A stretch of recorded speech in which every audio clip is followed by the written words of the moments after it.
Presiden Prabowo Subianto mengundang para tokoh agama, serikat pekerja hingga ketua partai ke Istana Negara, Jakarta pada Senin 1 September 2025.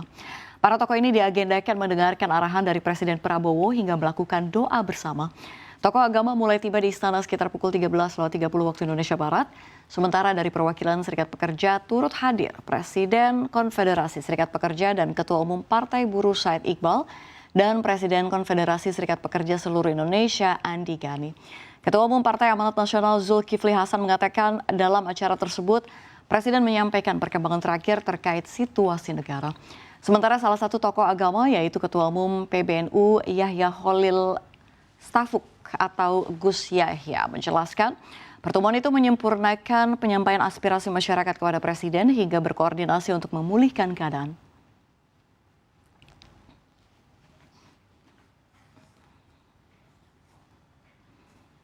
Empat konfederasi serikat pekerja di Indonesia sepakat tidak menggelar unjuk rasa terlebih dulu dalam waktu dekat sampai situasi kembali kondusif mengingat aksi massa pada minggu lalu berujung ricuh hingga diwarnai aksi pembakaran dan penjarahan. Presiden KSPSI Andi Gani Menawe mengaku telah memerintahkan anggotanya untuk menahan diri. Gerakan Buruh Indonesia mendukung penuh Presiden Prabowo Subianto. Dan kami menegaskan kami bukan berada di belakang Presiden, kami berada di belakang Presiden. Dan yang pasti kami mendukung demonstrasi yang damai. Tetapi kami tegaskan kami menentang perusuh-perusuh yang mencoba mengganggu stabilitas politik dan ekonomi di Indonesia. Karena itu Presiden berjanji ruang demokrasi tetap terjaga dan beliau berjanji yang pertama RUU perampasan aset segera dibahas dan juga RUU ketenagakerjaan yang diminta oleh buruh, beliau minta kepada Ketua DPR untuk langsung segera dibahas segera oleh partai-partai dan setuju untuk segera dibahas. Presiden Partai Buruh Said Iqbal menegaskan bahwa demonstrasi tetap harus diberi ruang sebagai sarana kelompok masyarakat kecil menyampaikan aspirasi. Iqbal juga menyoroti gaya hidup flexing dan hedonisme yang dilakukan sejumlah anggota DPR RI di tengah situasi ekonomi yang sulit. Yang perlu diperhatikan oleh anggota DPR RI adalah kebiasaan flexing dan hedon.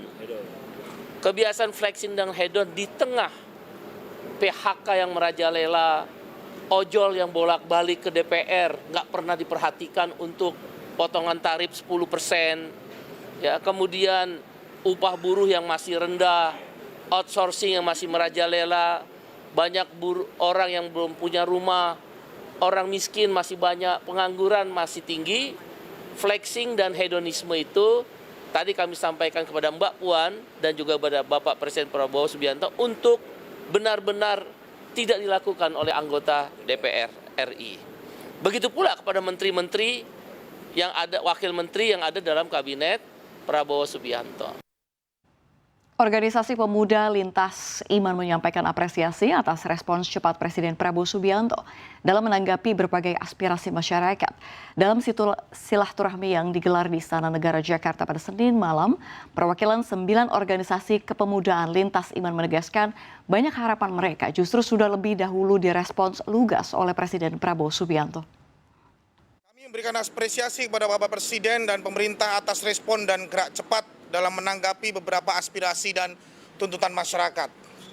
Yang kedua, kami juga meminta kepada Bapak Presiden untuk mengevaluasi gaya komunikasi para pejabat, kementerian dan lembaga, pimpinan partai politik, para politisi agar lebih sensitif dan berempati dalam ucapan dan tindakan, serta lebih mengedepankan ruang dialog bersama masyarakat untuk belanja persoalan dan mendengar aspirasi masyarakat.